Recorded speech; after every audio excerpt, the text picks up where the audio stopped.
السلام علیکم ناظرین، یہ شیطان کا ایک بہت بڑا ہتھیار ہے، انسان کو یہ محسوس کرانا کہ اللہ تجھے ناپسند کرتے ہیں، یا پھر یہ کہ تیرے تو بہت گناہ ہے، تو بہت گناہ گار ہے، یا تو اس لائق ہی نہیں ہے کہ اللہ سے بات کرے۔ اللہ تعالیٰ سے بدگمانی کراتا ہے۔ اللہ تعالیٰ فرماتے ہیں سورہ انفطار میں، یا ایھا الانسان ما غرک بربک الکریم، اے انسان تجھے کس چیز نے اپنے رب سے غافل کر دیا ہے جو کہ کریم ہے۔ اپنے گناہوں کے باوجود روزانہ اللہ ہمیں معاف کرتے ہیں، تو کس چیز نے تجھے غافل کر دیا ہے؟ تم ہر انسان سے امید لگاتے ہو، لیکن اللہ تعالیٰ سے تم بدگمان ہو۔ تمہارے پاس ہر چیز کا ٹائم ہے، لیکن نماز پڑھنے کا ٹائم نہیں ہے۔ جب ہم تھوڑا سا ٹائم اللہ کو نہیں دے سکتے تو اس کا کیا مطلب ہے؟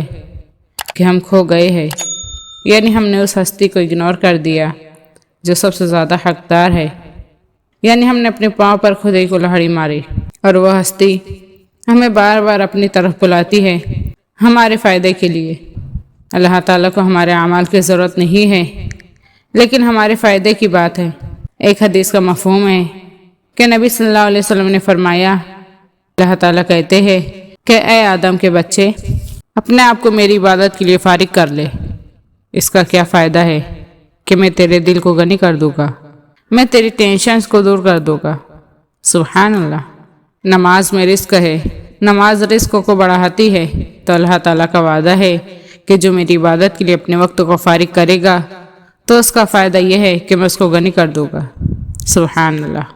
آخر میں دعا ہے کہ اللہ ہمیں صدق دل سے نماز پڑھنے والا بنائے۔ آمین۔